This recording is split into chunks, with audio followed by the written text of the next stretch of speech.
Bonjour mes amis, je suis de retour parmi vous pour vous faire un nouveau tuto d'une recette. Donc aujourd'hui, je pense plus particulièrement aux personnes célibataires qui vivent seules, surtout aux hommes qui d'habitude ne cuisinent pas beaucoup ou s'ils cuisinent, c'est des pâtes et qui ont l'habitude surtout d'aller au grec. Donc là, c'est compliqué, les grecs sont fermés. J'ai envie de dire tant mieux pour vous, tant mieux pour votre santé surtout. Donc voilà, je vais vous apprendre aujourd'hui à réaliser le tchèp. Mais on va commencer par le plus facile. Donc c'est-à-dire, on va commencer par le tchèp poulet et surtout par le tchèp poulet rouge, donc à la sauce tomate. On commence tout de suite les ingrédients.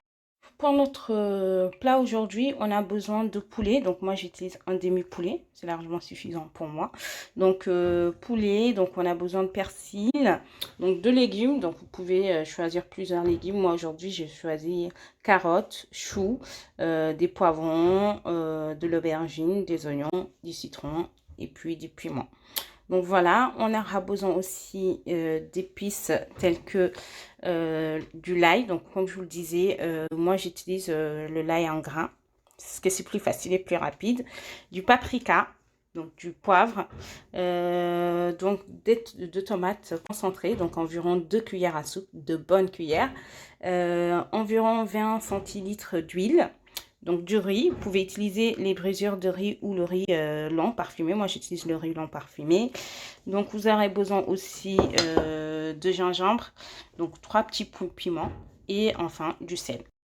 Donc pour commencer, j'ai coupé mes oignons et les poivrons verts et rouges donc dans le mixeur. Donc ce qu'il faut savoir, c'est que les poivrons, ils ont des goûts différents. Donc le vert, il est totalement différent du rouge. Le rouge a un côté plutôt sucré, en soupçon de sucre dans le rouge. Et le vert, c'est un côté plutôt amer, un peu plus amer, des fois qui tend vers l'acidité. Donc voilà. À ça, je vais rajouter le l'ail. Donc ok, donc je mets l'ail.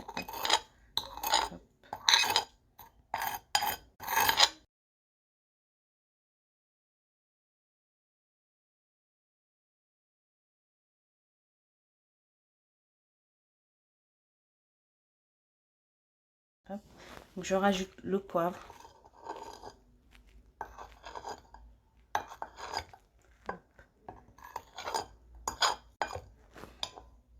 Hop, ouais.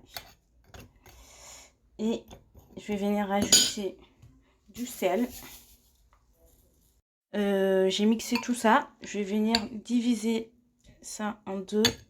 Enfin, en deux. Une grande partie et une partie un peu plus petite que je vais laisser là. Et je vais rajouter d'autres choses. Donc là, dans le mélange restant dans le mixeur, je vais venir rajouter le persil. Hop. Donc je vais rajouter le gingembre et le piment. Hop. Et maintenant, je vais mixer tout ça. Donc là, ce que j'ai fait, donc j'ai fini de mixer.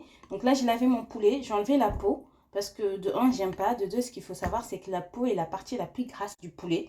Donc déjà que le plat qu'on va préparer, c'est un plat assez gras à cause de l'huile. On met pas mal d'huile.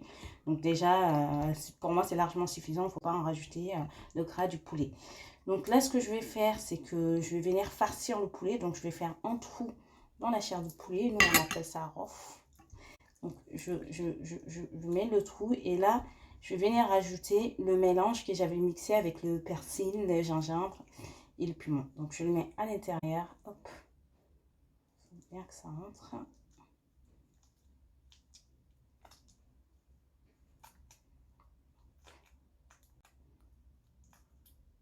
Donc ça va permettre d'assaisonner le poulet de l'intérieur. On dit. Et hop, j'en rajoute. Donc là, j'ai mis l'huile à chauffer. Donc dans une marmite.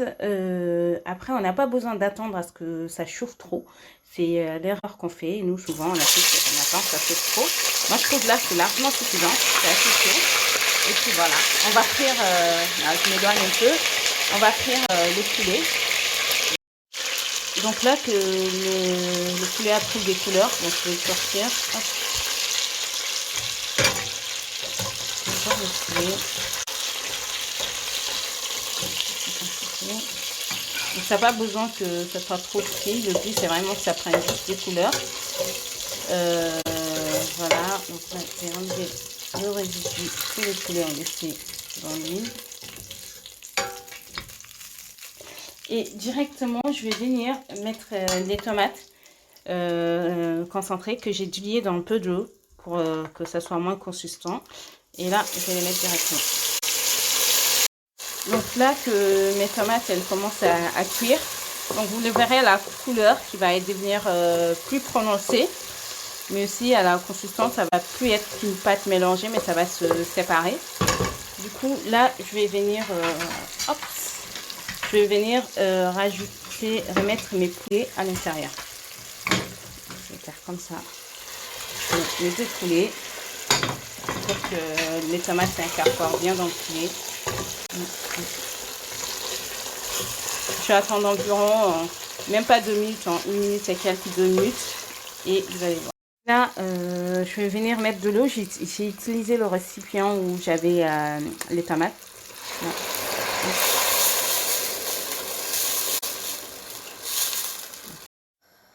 Donc, lorsque mes poulets étaient en train de frire, j'ai pris le temps d'éplucher, de rincer mes légumes. Donc là, je vais les mettre direct.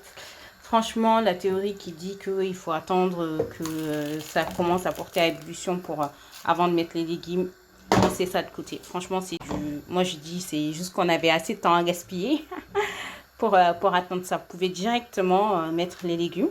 Moi, je les mets directement. Hop. L'ensemble des légumes. Hop. Et là, je vais venir rajouter... Et là, ce que je vais faire, c'est que je vais venir mélanger le paprika au mélange que j'avais réservé de côté. Hop. Je mélange bien. Hop. Attention. Donc ça salit partout.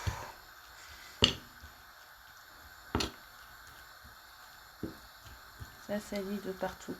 Et là, je vais prendre une partie de ce mélange-là que je vais directement aussi mettre dans l'ensemble. Hop. Donc pas tout. Une partie, la seconde partie, on va la mettre après, juste avant de mettre le riz. Et là, j'en mets quand même une bonne partie. Hop. Et je rajoute du sel à tout ça. Voilà. Bon. Et je laisse cuire tranquillement les légumes. Je vais recouvrir et laisser cuire tranquillement. Donc je recouvre à moitié. Je ne sais pas d'où nous vient ça, mais je le fais depuis toujours. Donc je ne sais pas pourquoi d'ailleurs. J'ai jamais su. Mais voilà. Là, le temps que je laisse les légumes cuire, j'ai eu le temps de rincer mon riz. Donc là, il est bien rincé. Et je vais le mettre au micro-ondes. J'aurais pu le mettre dans la couscoussière. Mais voilà, j'ai mis un micro-ondes pour montrer que c'est possible pour ceux qui n'ont pas de couscoussière. Donc il faut environ 5 minutes au micro-ondes. Petit conseil aussi, évitez vraiment d'utiliser le plastique pour le micro-ondes. Surtout si ça prend un temps, préférez plutôt le verre. Voilà, c'était le petit conseil du jour. Donc là, je pense que les légumes sont prêts, sont cuits. Voilà, je vais les enlever. Donc ça fait 15 minutes que je les ai mis. Pour vérifier si elles sont bien cuites, j'essaie les carottes, c'est parce que c'est elles qui prennent plus de temps. Et vous voyez, là, ça se coupe facilement, donc ça veut dire que c'est cuit. Donc là, je vais enlever tout ça, les légumes, le poulet. Donc j'enlève tout. Vraiment pas besoin de plus, hein. Moi franchement en 15 minutes le tour est joué. C'est vrai que d'habitude on attend plus et après on va dire que le tiep ça prend du temps à préparer, nanani, nanana. C'est tout simplement parce qu'on laisse trop on laisse trop longtemps alors que pas besoin, vraiment pas besoin. Moi je prends le nécessaire, le temps nécessaire. Donc franchement en moyenne en 1 heure je fais mon tiep. Et encore. Donc là, vous voyez, en 15 minutes, les légumes sont prêts. Donc là que j'ai enlevé tous les légumes, le poulet aussi, je vais venir mettre le mélange que j'avais réservé. Je vais en rajouter un peu. C'est pour pouvoir garder cette saveur. Hop, hop, c'est suffisant. Et là, ce qu'il faut faire, alors, c'est là que je vais mettre le riz. Mais avant, je vais vous montrer. Donc, il faut vraiment enlever le maximum de sauce possible parce que la sauce, mieux vaut qu'il en ait moins au début que plus. Parce que quand vous en avez moins, ça se rattrape facilement. Mais quand vous en mettez plus, c'est compliqué à rattraper. Donc là, je vais faire exprès. Je vais enlever vraiment beaucoup de sauce de côté avant de mettre le riz. Hop, je fais exprès. J'enlève plus qu'il en faut. J'enlève vraiment presque tout. Comme ça, je vais chercher mon riz. Hop. Je pose ça là. Et je vais mettre le riz. Hop. Je mets en totalité. Et je vais venir. Je mélange avec la sauce.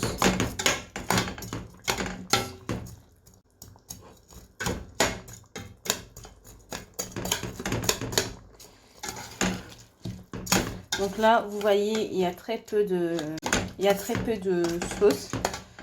Donc je vais en rajouter un peu, pas beaucoup. Je vais vous montrer comment ça doit dépasser.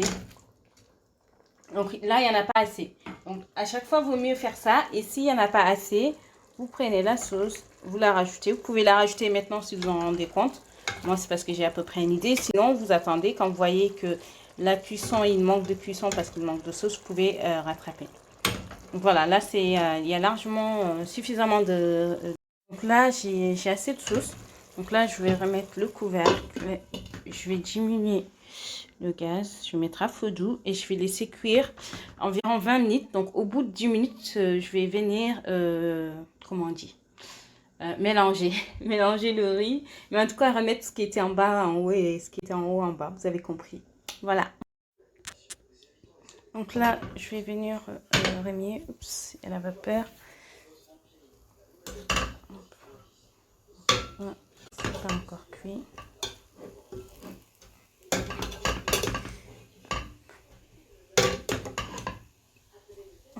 Donc j'ai remis. Donc c'est presque cuit. Je vais laisser finalement même pas 20 minutes. Hein. Donc là, c'est au bout de 7 minutes. Donc là, je vais relaisser environ 5 minutes parce que c'est presque cuit. Et là, je vois, c'est un peu sec. Donc comme je le disais, il vaut toujours mieux avoir un peu de sauce. Et après, quand on remarque qu'il en manque, en rajouter. Donc là, je vais rajouter de la sauce. Donc, comme je le disais, j'ai fait en sorte de vous montrer comment le faire. Au cas où, voilà, vous n'en avez pas assez de sauce ou que vous ne savez pas comment doser avant de mettre le riz. Hop.